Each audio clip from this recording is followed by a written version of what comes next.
Hey everybody, welcome back to Paper Mario, the 1000-year door.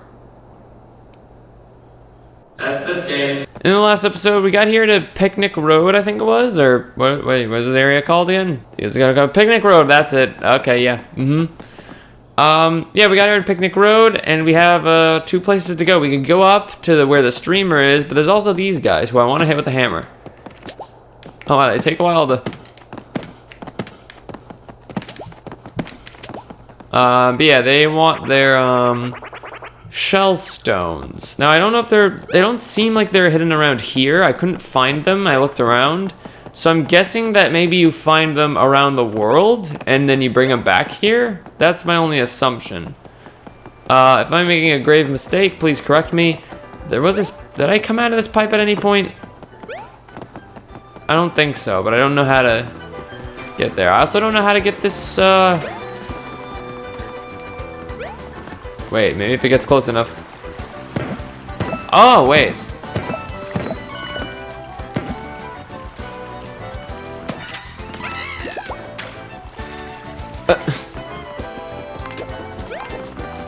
No, I don't feel like fighting you. Hey, Toad, what's up? Did that really just happen? I can't even swim! Yeah, you were kind of walking on water there, bud. Alright, so I guess we're gonna go head up to where the origin of the red streamer is, atop that hill. And, thanks to the amazing thing that is Nintendo Directs, I already know what the first boss is going to be. Which, kind of just want to talk about that. Nintendo Directs, I feel like they're a blessing and a curse. Because... it's good to have information about an upcoming game so that you can know whether or not it's something that you'll want to get. What was he supposed to be there?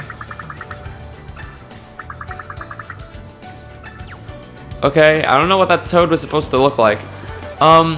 It's good to have a lot of information to know what your game is going to be like, but I also feel like nowadays we know about at least like the first quarter of every game that we get. That we, you know, like if you get a game, you already know the first quarter of the game, you know what I mean? And I feel like that just kind of sucks. I feel like it, like one aspect of old games that I really appreciate is just the idea of like finding stuff out, you know, and like seeing weird things for the first time. I don't know. I just kind of like wish that I wish I was born earlier so I could like be old enough to appreciate that energy more, like when I first started playing video games. I was born in 2000, so I grew up in kind of a weird era, like a weird between kind of point between like, you know, 90s and 80s type stuff, and then like, you know, or early. I grew up with early 2000s stuff. My first system was actually the Game Boy Color. I had a lot of hand-me-down stuff from my brother, and this makes sense, right? Yeah, and then this, yeah, there we go. Yeah, I had a lot of hand-me-down stuff from my brother. So you know, early Pokemon stuff. That was actually one of the first games I played a lot. It was Pokemon Yellow. Yeah, I still really suck with that. Also, wow, spinies are dense. So anyway, what I was saying was, basically, when I was growing up, before I kind of understood the internet, I didn't really... I mean, I guess, like, I did play games a little bit during that time of, like, you know... Right, I guess, I think looking stuff up on the internet was starting to become a thing, but I didn't know about the internet that much. But I also didn't take video games seriously. Like, I would play Super Smash Bros. Brawl at, like, the same way I would with toys, with action figures. I would just pretend to be Meta Knight or something, talking to Kirby, you know? So I, like, sort of never really had that, like, experience of just, you know, being, you know, like, ooh, what's gonna happen in this game? I mean, I guess, like, when I started to get more into video games, I did, because Nintendo Directs and things like that weren't big then.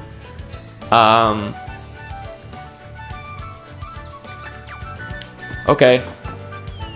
Oh. Oh, that's okay.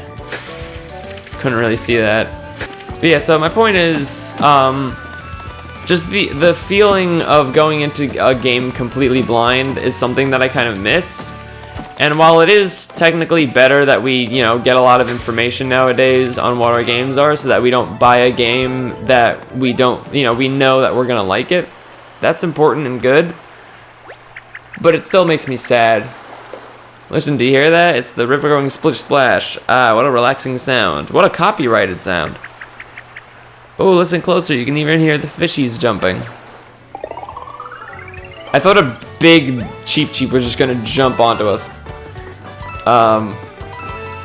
So yeah, I don't know. Like I as much as it's a kind of a good thing that we know that that the first boss of this is colored pencils, because, you know, for some people that's not a good thing. And, you know, I'm not trying to cast a lot of judgment on people who wouldn't be into that, because I understand, like, you want something more clever in a game, because having clever boss design is one aspect that makes games fun. So I understand not being into that. He'll probably hop again. But I don't know. I mean, me personally, the idea of the bosses being like colored pencils and tape, I do think it's dumb. But that's the thing about me. I like dumb things because they're just silly. And I understand, you know, there's a certain point where it stops being like, haha, funny, silly, but still acceptable, to just being like, no, that's not acceptable.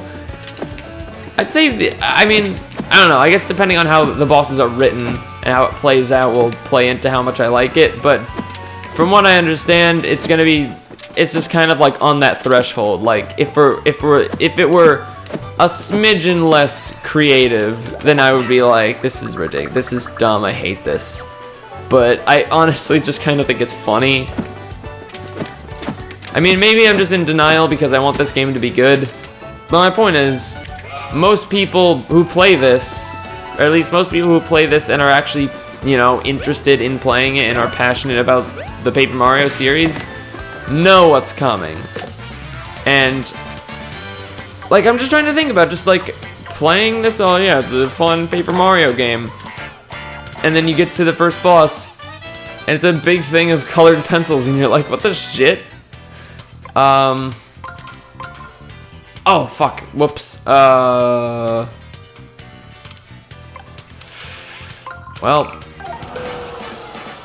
Yeah. Also, I don't know why these spinies...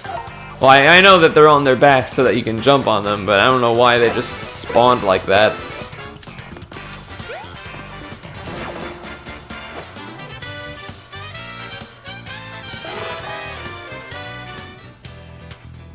They spent a turn getting up, I guess? Huh. Wait, how do I want to do this?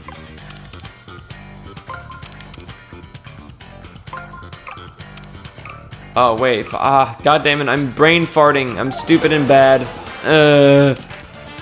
Am I supposed to hit A on the hammer, like, right as that little star lights up? Or am I supposed to wait a little bit longer? I don't remember.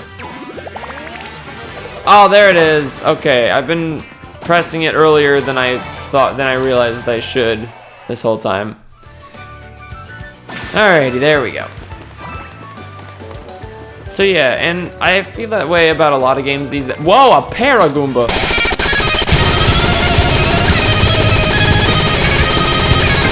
I feel that way about a lot of games these days where there's a lot less mystery to games, and I think that's kind of sad.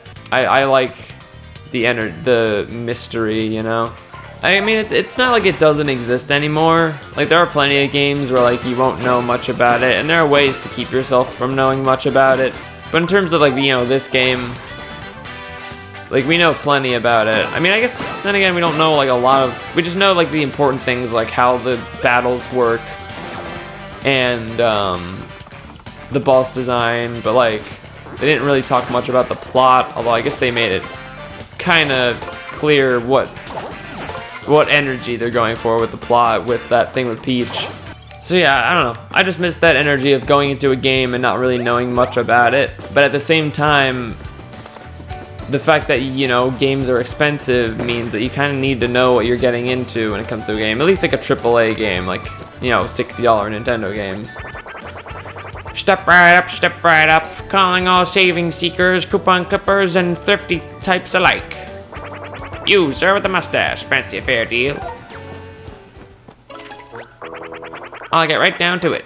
What I'm offering today is a once-in-a-lifetime deal, a real bargain in the rough. Feast our greedy eyes on the miracle orb. It dices, it slices, it purees, and it's one of a kind. That's a shell stone, I need it. Now just calm down, folks. And then get excited all over again, because if you don't buy it now, you'll never get another chance. Let's start the bidding at 10,000 coins. Just 10,000 coins for this unique, absolutely necessary item. That's way too much. Who's got that kind of coinage? That's kind of nothing. Well, buy it. Your lucky day. Sold for 10,000 shiny gold coins. The man with the mustache.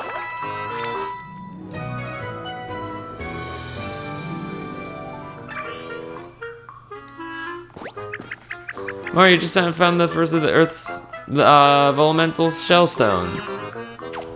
Yes, I did. The one thing I will say so far, Olivia's funny, kind of, and I like her personality, but she really likes to just repeat things that have just been said, or things that have been very clearly demonstrated. Like, kind of reminds me of what's her name from Phoenix Wright. The girl, the Maya or Mia, I forget which one. I was floating in the air with that battle stance. Alright, let's slap this baby in here. Yeah, let's put this in here too. Alright. I just wanted to see what would happen.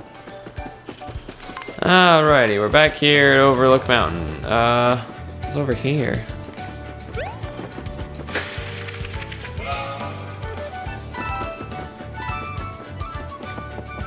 Ooh. Paper Macho Goomba. Oh, that's what they're called. It's pretty good. Yeah, so far I feel like there's a lot to like about this game and also a lot to dislike.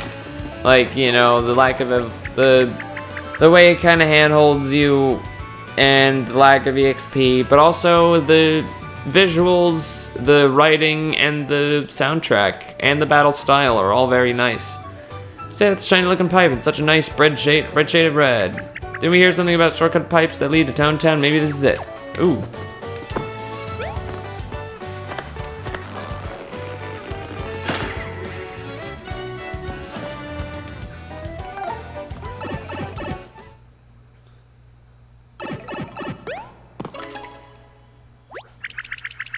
This is very color splashy. I haven't actually played Color Splash, but I know that this is basically what the center of the town in that looks like. Are these colors the same? Because I feel like that'd be kind of a neat little nod to that. I mean, I guess that in itself, it's also a nod to Thousand Year Door, right? What's this?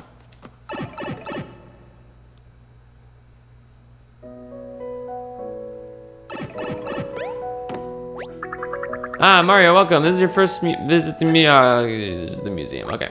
Super Marino, legendary vessel, the legendary Capimtantiode. Last but not least, we are more than happy to display any trophies you might earn on your adventures. I will personally polish and shine each one of them in the event that you wish to come view them. You won't find that level of service in any other museum, I assure you. Well then, I guess that's it for all. Is that just a totally blank picture? Ooh, sometimes I think I don't understand art at all.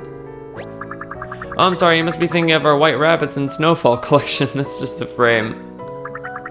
We're holding the space to display prints of your fishing trophies, cheap bloopers and such.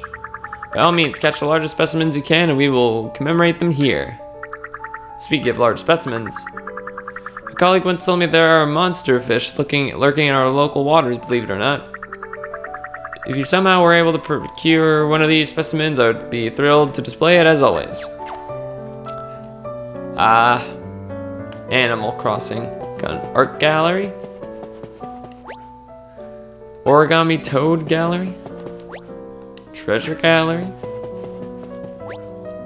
Origami character gallery. Sound gallery. Oh, whoa, hang on.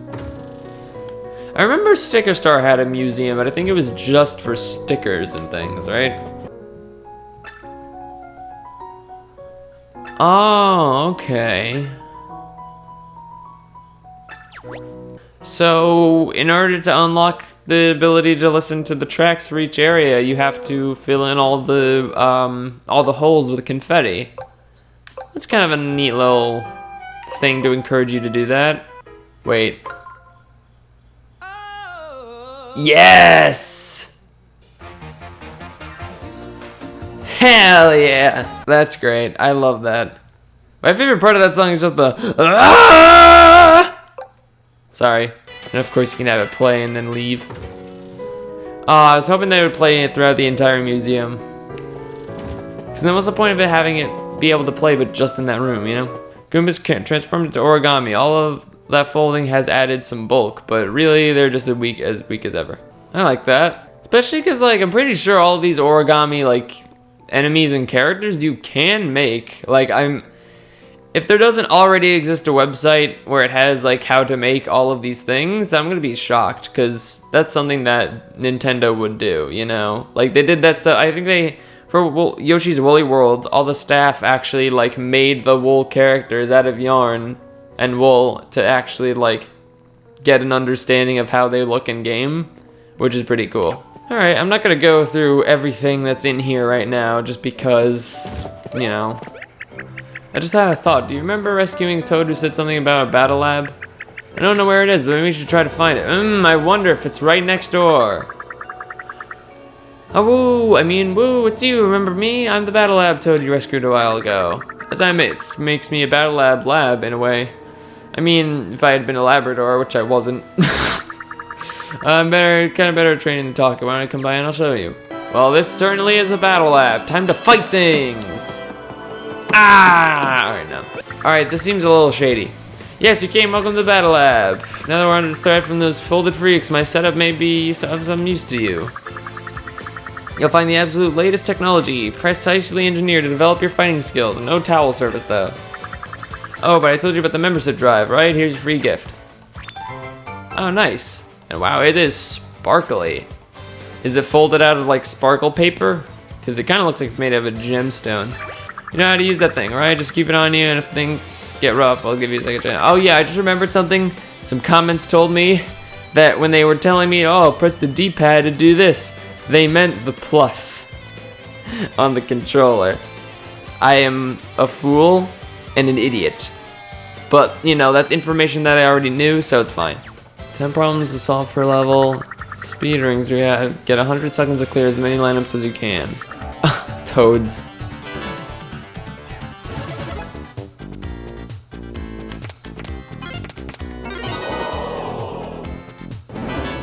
Alright, I kind of like this, because it uses the interesting, like, puzzle battle system, which I really like.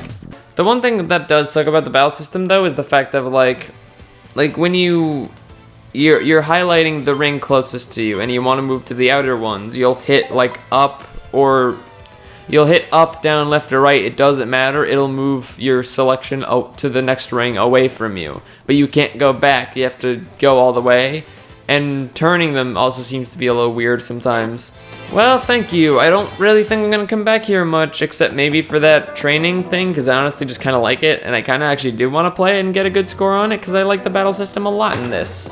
I mean, hey, I haven't played all the way through Paper Mario 1, I've only played through some of the beginning, and I've never gotten a chance to play Thousand Year Door, but I've watched people play those games, and I understand how the battle system works in those.